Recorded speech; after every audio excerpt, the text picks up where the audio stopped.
Now, twice a week, every week for 14 years, 92-year-old Eileen has been volunteering at the Pilgrim Hospital in Boston. She's only stopped briefly, and that was because the pandemic forced her to. But as soon as she could, she was back to work supporting patients and staff on the hospital's chemotherapy unit.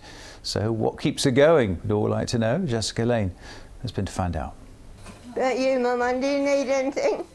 A cup of tea with milk would be perfect, Eileen. Right, thank you. Yes, darling. At 92, she could be forgiven for wanting to put her feet up, but that's not Eileen's way.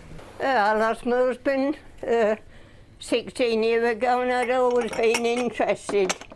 You know, I have been a domestic at different hospitals.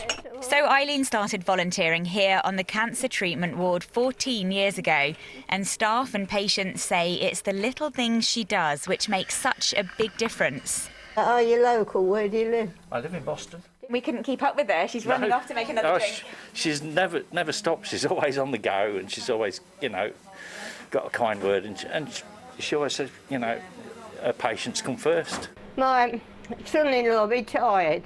We had a big retirement party, and I could see a gentleman looking at me, and he came over. He said, "I remember you from 6 years ago.